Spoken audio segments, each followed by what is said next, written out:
Kita bergabung Kejaksaan dengan Negeri Anissa Rizkia Situbondo, langsung Jawa dari Timur. kantor Berbagai Dinas Lingkungan permasalahan Hidup dan lingkungan. Halo Maisa, kami dari kelompok Pahawan. Pada kesempatan kali ini, kita akan membahas tentang lingkungan alam dan memberikan opini kita mengenai hal tersebut.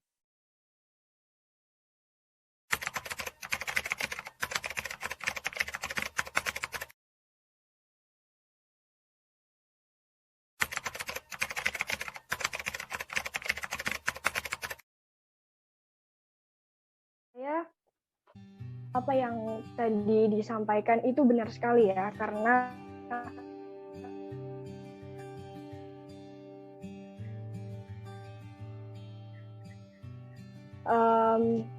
perilaku manusia yang kurang akan kesadaran dan rasa tanggung jawab mengakibatkan pemanfaatan mereka terhadap lingkungan malah mengakibatkan kerusakan lingkungan. Maka dari itu menurut saya solusi dari ini adalah meningkatkan kesadaran dan rasa tanggung jawab dari manusianya sendiri. Mungkin bisa dilakukan dengan sosialisasi atau kita bisa mulai dari keluarga atau diri kita sendiri melakukan hal tersebut dengan baik. Misalnya melakukan pemanfaatan lingkungan tetapi tidak dengan merusak lingkungan tersebut. Lebih ke rasa peduli gitu ya teman-teman. Itu dari saya. Terima kasih. Kalau menurut aku solusinya itu tuh udah tepat dan bener. Yang di sini yang dipermasalahkan itu pemerintah sama masyarakatnya. Gimana mereka itu bisa menggerakkan biar lingkungannya itu lebih terjaga. Contoh seperti rehabilitasi lahan sama reboisasi. Itu kan yang melakukan, yang menggerakkan itu kan manusia, masyarakat sama pemerintah. Jadi kalau misalkan dibilang solusinya belum jitu atau belum benar, saya kurang setuju sebenarnya. Terima kasih, Randy. Oke, kalau menurut saya ya, kalau saya setuju. Memang masalah utama di sini memang bagian manusia. Soalnya kebanyakan manusia memang merusak alam, nggak pernah pikir panjang dan nggak pernah berpikir soal masa jangka panjangnya. Dan juga memang bisa dibilang belum pernah kita melakukan solusi yang jitu. Soalnya kalau misal kita melakukan reboisasi atau konservasi itu juga butuh waktu yang sangat lama, dan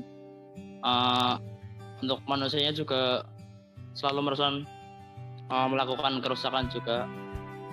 Jadi ya mungkin solusinya kembali lagi ke sosialisasi dari pemerintah untuk masyarakat agar mau menjaga alam. Mungkin sekian dari saya. Oke, opini saya tentang limbah domestik air itu merupakan limbah cair hasil pembuangan dari rumah tangga, perdagangan, perkantoran, dan sarana prasarana sejenisnya. Penyebabkan ini tuh diakibatkan oleh aktivitas manusia. Dan pencemaran air ini mengakibatkan menurunnya kualitas air yang sebenarnya, yang dapat digunakan untuk semestinya, tapi tidak bisa karena pencemaran air tersebut. Terima kasih.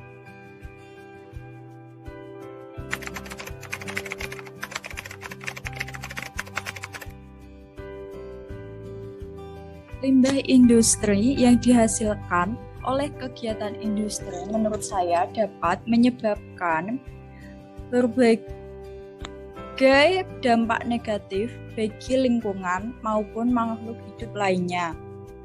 Contoh limbah dari industri adalah limbah cair dari pabrik, pewarna pakaian cair, sisa pengawet, kandungan besi pada air, ataupun kebocoran minyak di laut. Nah, dampak yang ditimbulkan dari limbah industri tersebut dapat mengakibatkan ikan dan biota air akan mati. Selain itu, limbah cair yang masuk ke dalam sungai tanpa adanya pengolahan terlebih dahulu dapat mencemari air.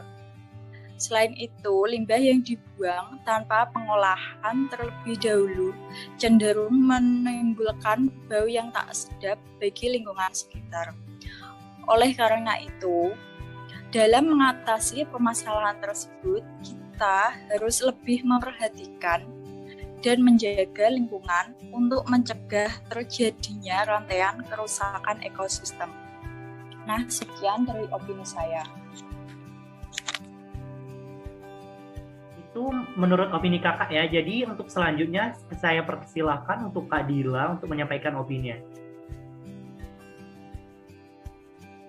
Sebagian kerusakan lingkungan seperti kerusakan hutan, banjir, abrasi, pencemaran udara, pencemaran air dan tanah, sampah, dan masih banyak lagi itu disebabkan oleh faktor manusia maupun faktor alam.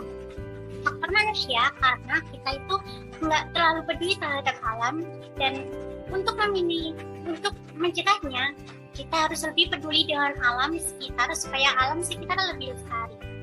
Dan untuk faktor alam kita tidak bisa mencegahnya, tetapi kita bisa melakukan tindakan untuk meminimalisir kerusakan yang disebabkan oleh alam.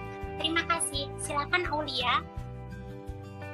Indonesia menjadi perhatian dunia, mulai dari penebangan liar, pengguguran hutan, hingga terindikasi pembakaran hutan menjadi penyebab dari kerusakan hutan yang ada. Kerusakan hutan yang terjadi akan membawa akibat terjadinya banjir maupun erosi yang dapat mengangkut partikel-partikel tanah menuju ke laut, yang nantinya akan menjadi proses sedimentasi atau pengendapan di sana.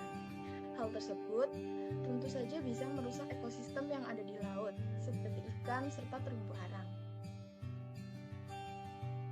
Masalah tersebut terjadi terus-menerus, maka menurut saya akan terjadi keseimbangan antara komponen biotik dan abiotik.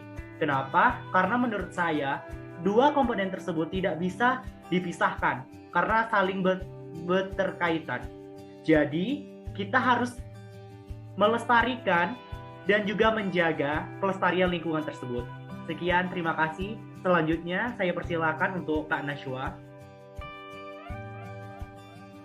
Saat ini juga mulai banyak dibahas mengenai pencemaran tanah dan udara. Karena hal itu berkaitan. Jika pencemaran udara itu berakibat dari kemajuan industri dan transportasi, sedangkan tanah juga bisa tercemar oleh bahan-bahan yang dapat merusak kualitas tanah.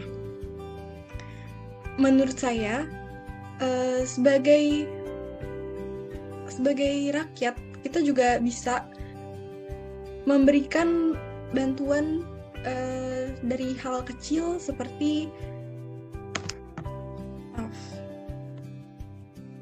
melakukan daur ulang sampah dan tidak membuang limbah seperti deterjen ke tanah, karena sebenarnya menurut saya pencemaran tanah itu tidak hanya disebabkan oleh industri saja, namun rumah tangga juga, malah rumah tangga itu lebih banyak mengakibatkan pencemaran tanah daripada industri sekarang ini.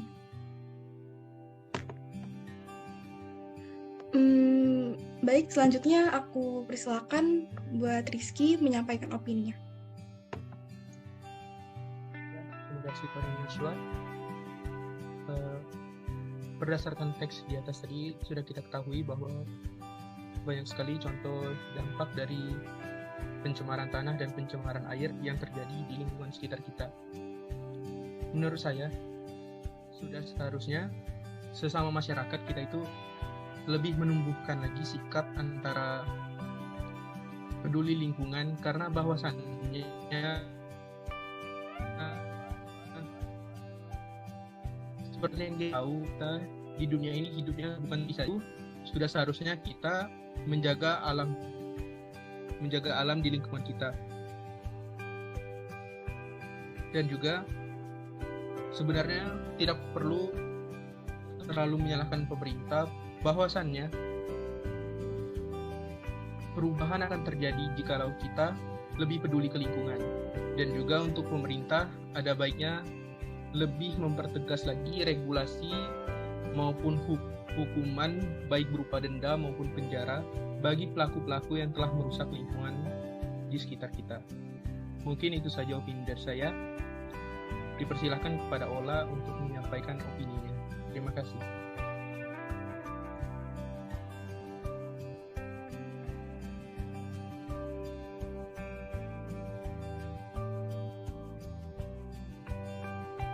Ola, mungkin bisa dihidupkan dulu mic-nya. Sorry. Oke, thank you. Kerusakan lingkungan sendiri itu ada di latar belakangi oleh beberapa motif, misalnya seperti orang-orang yang tidak bertanggung jawab dengan apa yang sebenarnya diperlukan oleh lingkungan-lingkungan sekitar.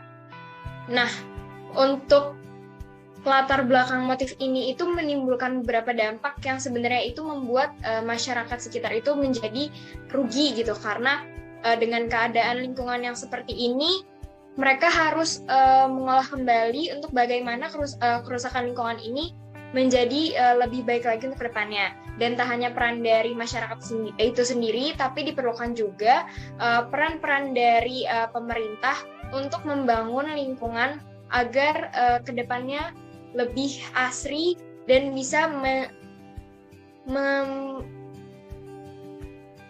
membuat lingkungan hidup ini menjadi layak untuk ditempati oleh orang-orang di sekitarnya. Sekian, terima kasih. Mungkin bisa dilanjut oleh Sabrina.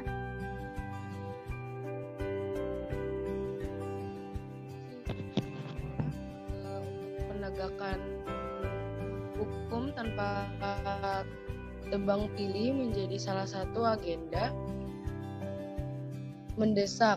Begitu juga regulasi yang dapat mengurangi kemungkinan terjadinya pelanggaran dalam mengelola hutan, sumber daya alam, lahan pertanian, dan bendungan. Lalu apa saja yang dapat diperbaiki permasalahan tersebut? Silakan Dinda. Terima kasih Kak Sabrina. Untuk selanjutnya kita persilakan kepada Dinda. Penegakan hutan terkait pengelolaan hutan penting untuk menjaga hutan, terlebih lagi sekarang, di mana banyak hutan dialihfungsikan untuk ladang dan sawit. Lalu perlu dilakukan usaha pelestarian tanah dan hutan melalui tata guna lahan, peraturan mengenai penebangan dan penanaman hutan, serta reboisasi dan pengelolaan sampah agar dapat terurai dengan baik. Terima kasih. Selanjutnya saya persilahkan untuk Griata mengemukakan opininya. Baik, terima kasih. Menurut saya, opini dari saya, terima kasih teman-teman lingkungan yang sudah bantu berbincang ini. Kita semua harus ada tindakan dari kita sendiri juga. Dengan adanya masalah ini, semua kedua belah pihak, baik masyarakat maupun pemerintah, harus bisa sadar yang pentingnya permasalahan lingkungan ini. Jadi benar-benar semua lapisan masyarakat harus sadar supaya ada solusi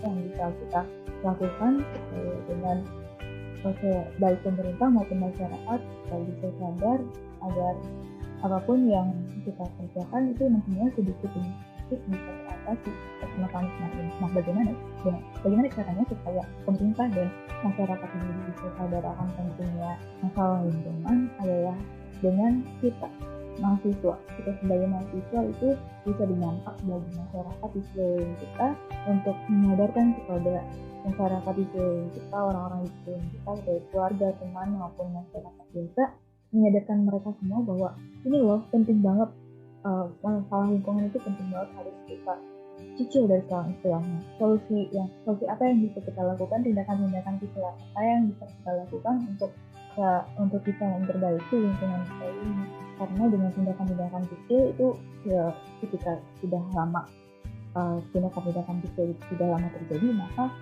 sedikit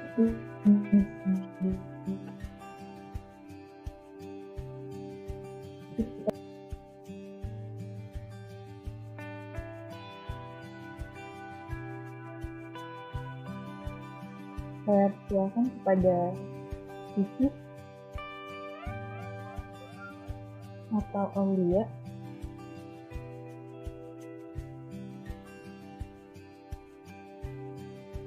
Kegiatan pembangunan yang dilakukan perlu memperhatikan lingkungan setempat.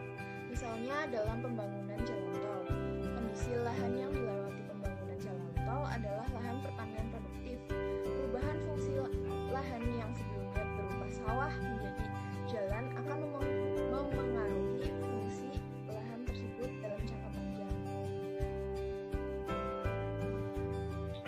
bangunan juga harus memperhatikan tata ruang, daerah resapan air, dan lain sebagainya yang sekiranya dapat mempengaruhi alam sekitar. Sekiranya masih ada kebijakan yang perlu dikoreksi karena terdapat kekeliruan selama ini, seperti untuk menertibkan bangunan di bantaran sungai atau tentang reklamasi pantai, pemerintah perlu membuka diri, sebab keterbukaan ini formula adanya kehendak perubahan. Terima kasih. Benar yang dikatakan teman-teman saya sebelumnya bahwa ajakan dari pemerintah itu sebaiknya bukanlah sesuatu yang hanya sebatas himbauan atau ajakan saja, tetapi masyarakat butuh tindakan yang lebih konkret untuk bagaimana dengan solusi dari pemerintah ini bisa menjadi sesuatu yang berdampak benar-benar berdampak positif bagi masyarakat, yang dimana ketika pemerintah melakukan sebuah solusi untuk memberikan lingkungan sehat, itu bisa berdampak, bisa dilihat oleh masyarakat bahwa oh iya benar bahwa pemerintah ingin melakukan suatu kebijakan untuk menyehatkan lingkungan kita. Dan ketika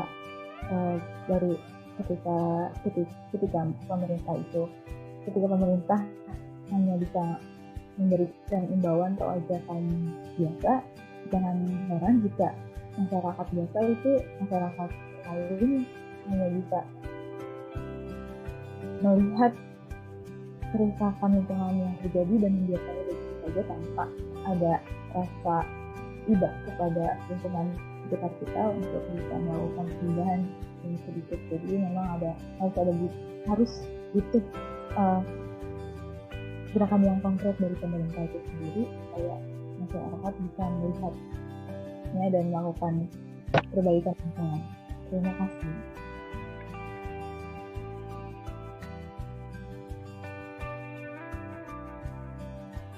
Saya persilakan kepada Ola atau Dinda. Terima kasih, masyarakat Indonesia. Mari kita lebih peka dan sadar akan keadaan lingkungan sekitar, serta bahu-membahu untuk membenahi agar tercipta lingkungan yang lebih baik. Ayo, jadi agen perubahan dengan mulai dari hal kecil karena bumi butuh aksi.